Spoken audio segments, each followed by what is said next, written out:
Everybody has a story, to explain the path that leads us to where we are today. Our stories make us, well, who we are. We are unique to each person, these stories are. Retired and beloved Idaho lawmaker Kloc passed away this last week at the age of 75. Those closest to Kloc will tell you he cared deeply about his community, and what he did for his adopted state is celebrated. But what made him what he is, his story and his path to Idaho, is bookended by heartbreak and triumph. Here's Joe Paris.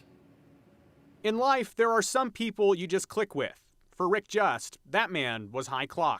He was probably the person that I bonded with the quickest in my life. It was just in seconds. He was a terrific guy. Of course, we bonded over dogs. He was a big dog lover, and we had a passel of them, so we got to meet them. But just an all-around great guy.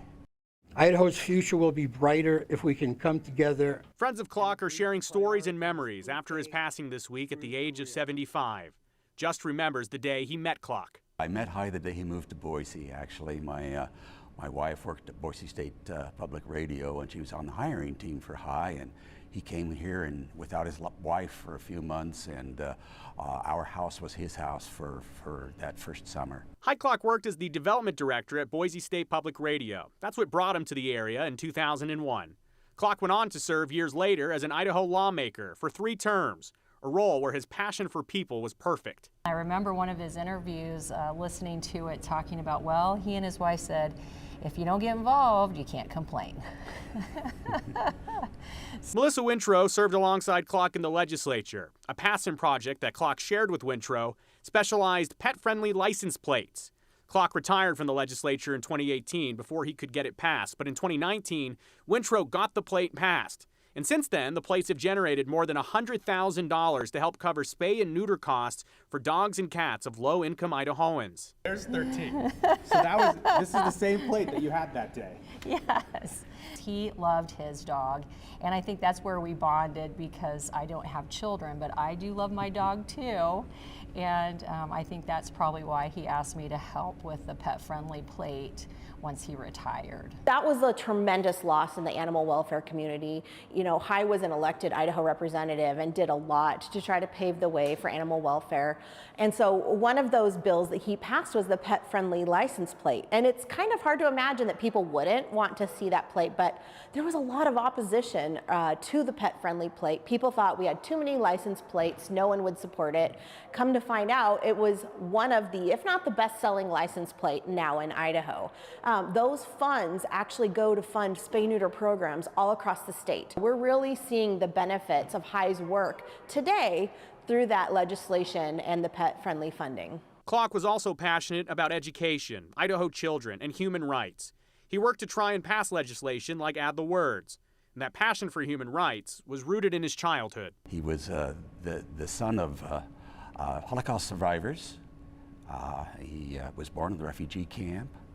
He remembered, he thought he remembered, he wasn't sure, coming to the United States and seeing the Statue of Liberty at age 4. That would have been something that someone would be likely to remember. And years later, at the 130th anniversary of the Statue of Liberty, he co-sponsored a resolution celebrating that with Senator Chuck Winder. That was a big moment in his life. Escaping the Holocaust with his family put Kloc on a path, pursuing the American dream. He did. He came here as a refugee and got to be an Idaho State representative.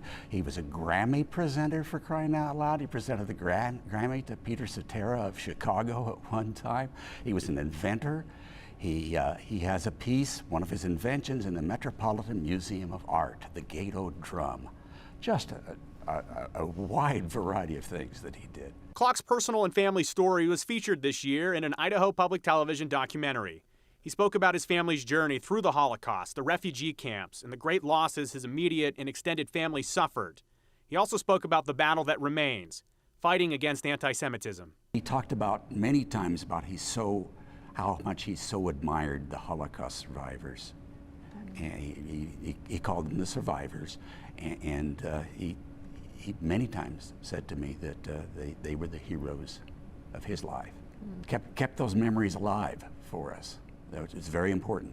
I'm the last generation that's directly connected with the Holocaust.